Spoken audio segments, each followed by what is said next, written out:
Hood Witch desperately wants to be original, and I can't say that it always fails in that effort.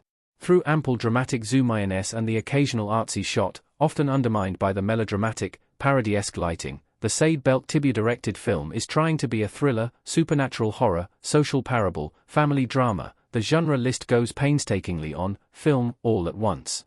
It never quite lands any of these beats, and I remain baffled at what they were trying to accomplish. I'll give the film credit, it does start off with pretty immediate intrigue. Protagonist Nu, Goldshifter Farahani, and her son, Amin Zariuhi, are questioned by airport authorities, and when Nu is brought back, she opens her jacket to reveal dozens of reptiles in Ziploc bags attached to her body. And so begins the story of an illegal animal smuggler who struggles to manage her relationship with her son's dad with her commitment to a life of crime. At the same time, she is developing a mobile app that will connect users with mystical healers. If that plot sounds far-fetched and out there as it stands, that's because it is. For a movie with such a hyper-specific storyline and interesting potential, I found myself consistently confused by Hood Witch. After all, illegally hiding giant lizards in a hotel room is bound to have some payoff, right? I could not have been more wrong. Hood Witch's brash tonal contrasts make it hard to get into. The movie does not know what it wants to be. While I am all for a genre-blended film, I found the movie's tonal clashes to be so extreme that it was hard to stay aligned with any character's internal experience. In one sequence, Nu helps perform a violent exorcism on a young man, Kevin Espagnet. This scene is cross-cut with an awkward conversation between Amin and Jules, Dennis Levant, Kevin's father. The dialogue scenes are starkly different in levels of severity, making both hard to get into. The tonal contrasts do not stop there. After Kevin's exorcism goes wrong, Hood Witch goes from being a vaguely horror-imbued thriller to an action film about halfway through. Even with a tense scene leading up to it, this is a pretty abrupt change, as now we go from vaguely mysterious mysticism to chase scenes and fistfights.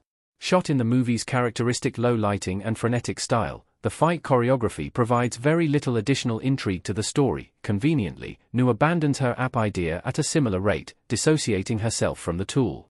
While portrayed as an intense character decision, I'm guessing the screenwriters also realized that, at some point, the user base for those willing to put their information in an app that involves illegal animal activity was far too small for continuation.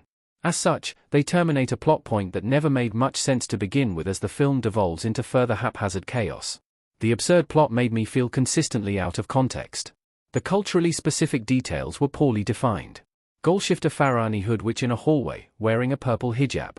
Speaking of the app, though, the tool is named Baraka, a name that seems significant but is never explained. Intrigued, I googled this and found that the meaning of Baraka that I imagine Hood Witch intends is not even the first result. As I eventually found myself on the term's Wikipedia page, however, Baraka, or Baraka, in Islam, refers to the beneficent force from God that flows through the physical and spiritual spheres. Given the film's occasional religious tie-ins, this name feels critical to understanding the app, but it's never really explained. The app connects people with marabous, another unexplained term that I now understand to be fairly regional to North and West Africa. While intriguing, I would have at least appreciated it if the film made an attempt to be a little less vague. The film certainly dedicates plenty of screen time to faux social media montages about witchcraft, so they could have redirected some of these minutes to contextualizing moments like these. That said, the action thriller of family drama and mystical psychological horror does not seem particularly committed to one theme, so this decontextualization may have been more emblematic of the lack of confidence the film had in its religious and spiritual themes. The script does not support Goldshifter Farahani's potential. She's been great before. Goldshifter Farahani running in Hood Witch. As a fan of hers since her incredible performance as Sepida in Asghar Farhadi's About Ellie, I really wanted Farahani to come in and save this movie. While she is still a compelling dramatic actor, and easily the best part of the film, she is not given a script strong enough to support her potential.